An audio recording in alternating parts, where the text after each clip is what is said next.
성령 충만한 스데반이 은혜와 권능이 충만하여 민간에 큰 기적을 행했습니다.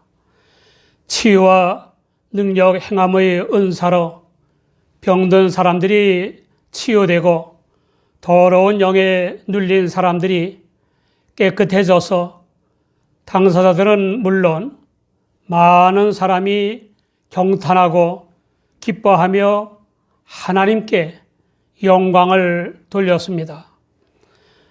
그러나 각양각색의 종교가 있는 해외에 거주하는 유대인들이 떼지어 와서 복음을 전하며 기적을 행하는 스데반에게 시비를 걸었습니다.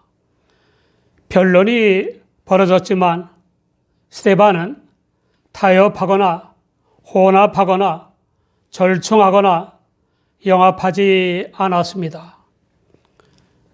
지혜와 성령으로 인류 구원을 위해 대속 제물이 되신 후에 부활하신 주 예수님만이 구원의 길이라고 차별화했습니다. 조롱과 빈정거림과 핍박을 당했습니다. 그 유대 교인들은 사람들에게 의증하도록 사주하고 백성과 장로와 서기관들을 충동하여 스데반을 대법정인 공회에 세웠습니다. 악의 위증을 듣는 스데반의 얼굴은 천사의 얼굴과 같았습니다. 유대교 지도층은 예상을 뒤엎은 천사의 얼굴과 같은 성령 충만한 스데반의 얼굴을 보고 충격은 받았지만 회개할 정도의 감동은 받지 못했습니다. 대제사장은 성전을 헐겠다고 한 것과 율법과 규례를 고치겠다고 한 나사렛 예수의 추종자라는 등등의 위증들이 사실이냐고 물었습니다. 스데반이 사실이라고 대답하면 영적 의미를 모르는 유대 교권자들에 의해서 사형 선고를 받을 수도 있는 중대한 질문입니다. 그런데도 성령 충만하여 천사의 얼굴이 된 스데반은 그리스도의 복음을 설교할 기회로 삼았습니다. 공회원들과 모든 참관자들이 경청하도록 부형들이여 들으소서라고 했습니다. 스데반은 조상 아브라함을 내세웠습니다. 의증자들이 모세의 규례에 운운했기 때문입니다. 또 유대인들이 모세의 율법의 속뜻이 아니라 문자적 해석에 치우치다가 율법주의에 빠져서 모세를 거의 신격화하고 율법을 절대시하는 오류를 빚었기 때문입니다. 아브라함은 갈대아 우르를 포함하는 메소포타미아에 있을 때에 영광의 하나님의 계시를 받았습니다. 메소포타미아는 두 강 티그리스와 유브라데 사이의 지역이며 고대 4대 문명의 발생지의 하나로 문화사에 중대한 의미가 있습니다. 사도행전 7장 3절을 보면 하나님께서 아브라함에게 네 고향과 친척을 떠나 내가 네게 보일 땅으로 가라 라고 지시하셨습니다. 각종 신들을 숭배하는 종교들이 있는 지역에서 숭배하던 아버지 데라와 살았던 아브라함에게 고향과 친척을 떠나 그에게 보일 땅으로 가라는 것입니다. 하나님의 은혜와 복을 받기에 부적합한 환경이자 믿음의 조상이 되기에 부적합한 환경을 떠나라는 것입니다. 하나님을 믿지 않던 아브라함은 그런 환경에 젖거나 길들여지거나 빠지거나 중독되기 십상이었습니다. 인격 성장과 사람답게 살아가는 데 가정 환경과 기타 환경은 매우 중요합니다. 더 중요한 것은 영적 환경입니다. 이 첨단 과학 시대의 발명품은 무기가 아닌 기기라 하더라도 인간다운 성장과 생활은 물론 믿음의 결단과 신앙생활에 이기가 아닌 흉교가 될 수도 있습니다. 그러므로 현대인들은 기계적 환경을 떠나야 합니다. 그래야만 각종 기계를 비롯한 발명품들을 유익하게 사용할 수 있습니다.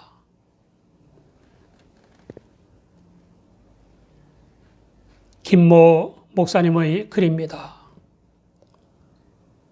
피츠버그 대학의 영 박사의 책 엉망진창의 웹에 인터넷 중독의 구체적인 사례가 있습니다.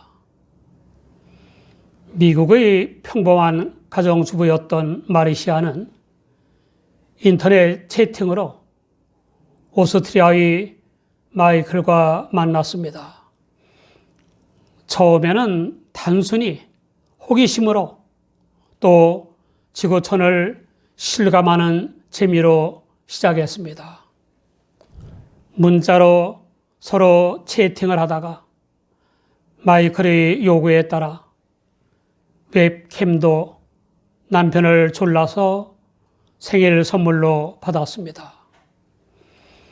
이제 둘은 실시간 화면으로 연결되어 점점 더 노골적인 성적 놀이를 갖고 또 더 깊은 관계를 갖게 되면서 성적인 환상에 빠져들게 되었습니다. 남편과의 정상적인 부부관계는 도무지 흥이 안 나고 마이클과의 사이버 섹스에만 몰두하게 되었습니다. 가정을 등한시하고 밤늦도록 인터넷을 사용하느라 밤에는 깨어있고 낮에는 잠자는 생활로 접어들고 정상적인 사회생활이 불가능해졌습니다. 게다가 심리적으로 인터넷을 하고 있지 않으면 불안해지는 강박장애에 걸리고 인터넷에서 떨어질 수 없어서 심지어 소변이 마려워도 화장실을 가지 못하고 의자에 앉아서 실례를 저지르는 일까지도 벌어지고 말았습니다. 컴퓨터와 스마트폰이 얼마나 신기하고 놀랍고 편리한 기계입니까? 그런데 스마트폰을 떼어놓지 못하는 청소년 중독자들이 늘어나서 사회 문제까지 되고 있지 않습니까? 가정 환경이 좋아도 발명품의 노예가 되거나 중독되면 아무런 유익이 없습니다. 범죄의 표적이 되거나 범죄자가 되기도 하는 것입니다. 그러므로 우리의 마음과 정신이 세상 것들을 떠나 하나님께 합해야 합니다. 성장과 인간다운 삶과 화목한 가정생활에 방해되는 모든 환경에서 떠나야 합니다. 하나님을 믿고 섬기는 생활에 방해가 되는 모든 환경에서 떠나야 합니다. 신앙생활이 암이 되는 내 생각, 내 마음, 내 꼬인 언행에서도 떠나야 합니다. 안 떠나면 성령이 떠나시고 악신이 찾아오고 다시금 멸망의 길로 떨어지게 되는 것입니다. 하나님께서는 그 모든 환경에서 떠나라고 하십니다. 메소포타미아의 갈대아 우리에 나타나신 하나님의 지시를 받은 아브라함은 아버지 데라와 함께 하란에 갔고 아버지 데라가 죽은 후에 다시 하나님의 부르심을 받았습니다. 하나님께서는 하란에 살던 75세인 아브라함을 가나안 땅으로 이주시키셨습니다. 그러나 가나안 땅에 발붙일 만큼도 유업을 주시지 않았습니다. 다만 이 땅을 아직 자식도 없는 아브라함과 아브라함의 씨에게 소유로 주신다고 약속하셨습니다. 창세기 12장 7절을 보면 여호와께서 아브라함에게 나타나 가라사대 내가 이 땅을 내 자손에게 주리라 하신지라. 그가 자기에게 나타나신 여호와를 위하여 그곳에 단을 쌓고 라고 했습니다. 창세기 17장 8절에는 내가 너와 내 후손에게 너희 우거하는 이 땅 곧 가나안 일경으로 주어 영원한 기업이 되게 하고 나는 그들의 하나님이 되리라 라고 했습니다. 그러므로 아브라함은 하나님께서 약속하신 유업과 자손을 믿음으로 얻어야 했습니다. 아브라함은 자손들과 함께 믿음으로 영원한 기업인 천국을 얻어야 했습니다.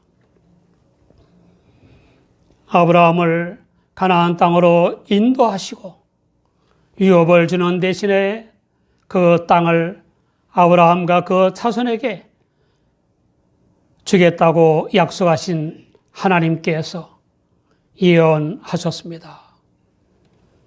자손이 다른 땅에 나그네가 될 것이고 그 땅 사람이 종을 삼아 400년 동안을 괴롭게 하리라는 것입니다. 이스라엘이 우상들을 숭배하다가 애굽의 지배를 받을 것을 예언하신 겁니다. 하나님의 두 번째 예언은 이스라엘을 종으로 삼는 나라인 애굽을 심판할 것이고 그 후에 이스라엘이 애굽에서 해방되어 나와서 가나안 땅에서 당신을 섬기리라는 것입니다. 이 하나님의 심판은 이스라엘을 해방시키기 위해 애굽에 내린 10가지 재앙입니다. 이 10가지 재앙은 온갖 우상들을 섬기는 애굽으로 하여금 참 구원자 하나님을 깨닫고 회개하고 믿어 구원받게 하시는 하나님의 선교이며 사랑의 징계요 채찍이었습니다. 두 가지 예언하신 하나님께서는 아브라함에게 할례의 언약도 주셨습니다. 믿음의 순종을 잘하던 아브라함은 약속된 복을 받아 이삭을 낳아 8해 만에 할례를 행했고, 이삭은 쌍둥이 에서와 야곱을 낳았고, 야곱은 이스라엘의 12조상을 낳았습니다. 할례는 페리토메스이며 고대의 애굽과 아수르와 바벨론을 제외한 대부분의 셈족 사이에 널리 행해진 포경술과 같은 것이었습니다. 하나님의 지시인 할례는 야훼 하나님과 이스라엘 사이의 언약의 증거요 선민의 표시로서 낳은 지 8일 만에 행한 종교의식이었습니다. 이스라엘의 종들도 할례를 받았고 외국인 거주하는 할례를 받은 후에야 유월절을 지킬 수 있었습니다. 이스라엘 백성은 율법에 대한 경고처럼 율법의 요구 중 하나인 할례에 대해서도 그 의식을 부당하게 신뢰하는 잘못을 범했습니다. 유대교의 전승에 의하면 아브라함이 게헨나 문 옆에 앉아서 할례 받은 사람은 아무도 지옥에 떨어지지 않도록 책임져 준다고 했습니다. 일반적으로는 오직 할례 받은 어린이들만이 내세에 참여할 수 있다고 주장했습니다.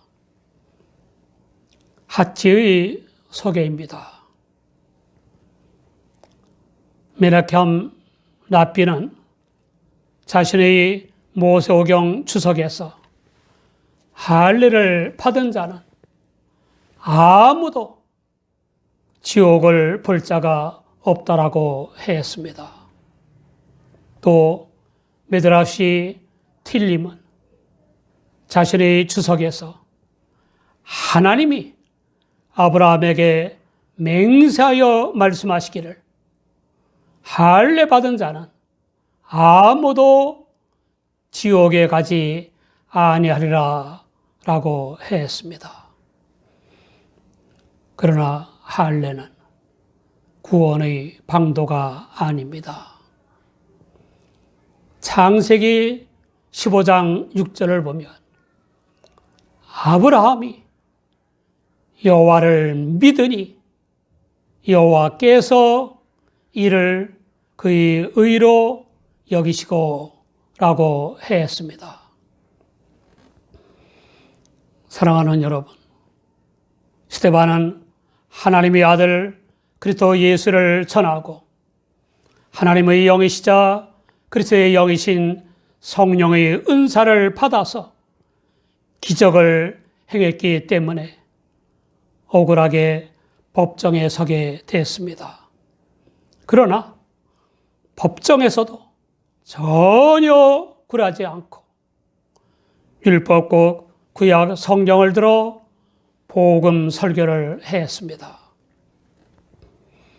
하나님께서는 갖가지 신들을 믿는 우상 숭배의 환경에서 부르심을 듣고 믿음으로 순종한 아브라함을 구원하여 인도해내시고 그와 그 자손에게 언약도 주시고 예언도 주셨습니다. 그런데 자손인 이스라엘은 점점 더 율법과 할례에 빠져 율법의 행위 구원을 주장하고 할례를 구원의 방도로 주장하느라 믿고 순종해야 할 하나님도 잊어버리고 율법과 할례의 근본 취지도 잊어버렸습니다.